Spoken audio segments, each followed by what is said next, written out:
Assalomu alaykum hurmatli briefing ishtirokchilari. Ruxsatingiz bilan 2025-yil 1-orakda Yangiyer shahar soliq inspeksiyasi tomonidan amalga oshirilgan ishlar yuzasidan hisobot bersam.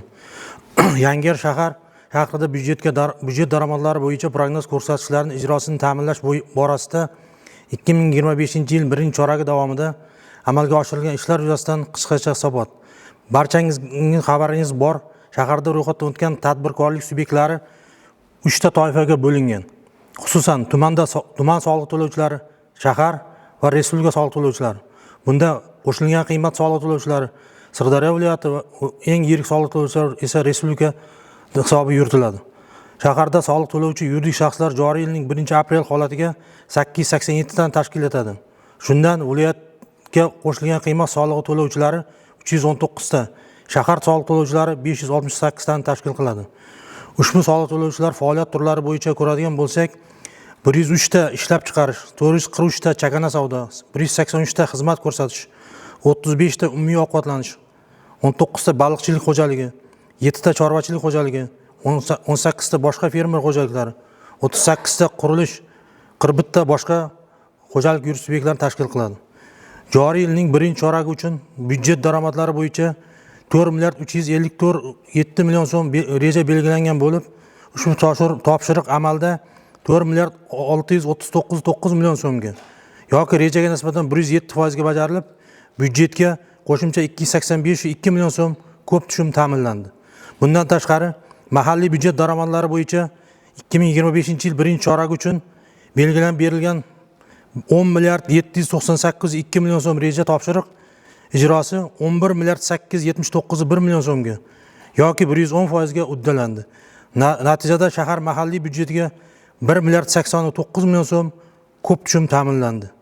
Hurmatli briefing ishtirokchilari, joriy yilning 1-oragida shahar uchun belgilab berilgan byudjet daromadlari bo'yicha prognoz ko'rsatkichlarining ijrosini to'liq ta'minlash borasida muayyan amaliy tadbirlar olib borildi.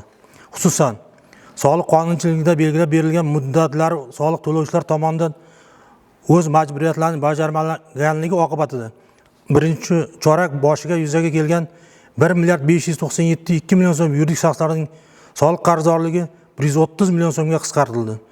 Jismoniy shaxslarning qat'iy soliq bo'yicha yer, mulk hamda deklaratsiyadan olinadigan soliqlar bo'yicha qarzdorlik 1-chorak boshiga nisbatan 1-chorak boshiga 2 milliard 312,5 million so'm tashkil etib, mazkur qarzdorlik yil boshiga nisbatan 321,4 million so'mga qisqartirildi. Bugungi kunda soliq qarzini qisqartirish yo'nalishida shahar soliq inspeksiyasi bilan majburiy ijro byurosi hamkorlikda amaliy ishlarni davom ettirmoqdamiz. Bundan tashqari, shahar soliq to'lovchisi bo'lgan korxonalardan aylanmadan olinadigan soliq bo'yicha qo'shimcha manbalarni jalb etish yuzasidan amalga oshirilgan ishlar yuzasidan byudjetga qo'shimcha tushumlar ta'minlanishiga erishildi. Jumladan 2025-yil 1-orak davomida soliq inspeksiyasi tashqi manba ma'lumotlari bazasiga asosan olingan ma'lumotga ko'ra 191 ta xo'jalik yuritish subyekt tomonidan soliqni yashirish holatlari aniqlanib, ularga 391,6 million so'm qo'shimcha soliqlar hisoblanib, qayta hisobotlar olindi va ularning undirilishi ta'minlandi. Bundan tashqari, soliq inspeksiyasining soliq tekshiruv xodimlari tomonidan ichki va tashqi manba ma'lumotlari asosida tahlillar o'tkazilib, 7 ta yuridik shaxslar tomonidan soliq qonunchiligi bo'yicha yuzaga kelgan kamchiliklar, soliq to'lovchiga ko'makchi tomonlarga tushuntirish ishlari olib borilish hisobiga kamchiliklar bartaraf etildi. Natijada tegishli buyruqlar rasmiylashtirilmasdan korxona tomonidan ixtiyoriy ravishda byudjetga qo'shimcha soliqlar to'lab berildi. O'zbekiston Respublikasining 2024-yil